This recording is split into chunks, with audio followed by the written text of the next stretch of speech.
This is DIY-Mushroom-Tek with chapter 2.7.2. I will show you how I produce my mushroom powder. Hey. My name is Daniel, I am from Germany, and I will be your host. Since this project is multi-layered, I decided to take an unusual approach. I produced this video in a way that it can also be used as a printout. That means you can use it offline, or even use just print some single pages of it. All the design that are shown can also be downloaded. As you only need one machine to create mushroom powder, I guess this will be my shortest video. Before we start, I did put a lot of work into this lecture series.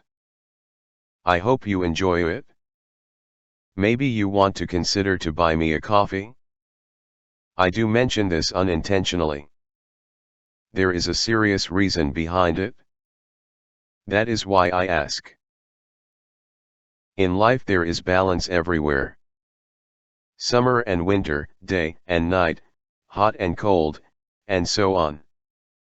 It's obviously natural that taking and giving is also a polarity that needs to be in balance. Only when there is balance can we, as humans, achieve harmony and genuine happiness. That means, if you take something for example from the internet, you should give something back. Please check for yourself if your life is in balance. If you want, you can support me with a donation.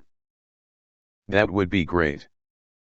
You can also support any other good project you deem worth it.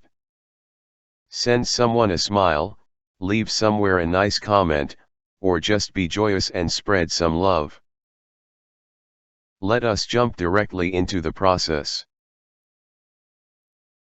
You should use completely dehydrated mushrooms for grinding. During grinding the machine will get hot. Do not let it get too hot in order to achieve high quality powder. The machine does seal completely. This is important. It makes 36,000 rotations per minute. This is really a great machine. After a short time within the machine the lion's mane mushroom is smashed to powder. The knife is dull.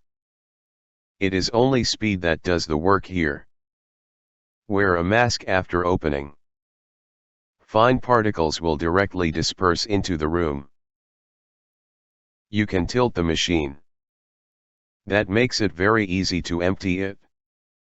You can also use a silicone brush for emptying the machine. I only create powder for direct use, not for long time storage. I use zip bags for short time storage. Here we can observe how reishi behaves. Reishi behaves completely differently. It does not become pulverized. Instead, it becomes mushy like a kind of short fibrous wool. The volume grows up significantly. If you put too much in, you will have hard pieces left in your reishi wool. Only shredder a little. I already have a concepts for a cheap DIY reishi pulverizer.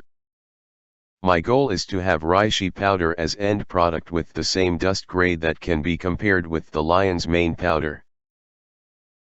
Now I will give you two examples of how I use my mushroom powder. I use reishi powder for rice supplementation. The bread for example should be whitish, as it mainly consists of basmati rice.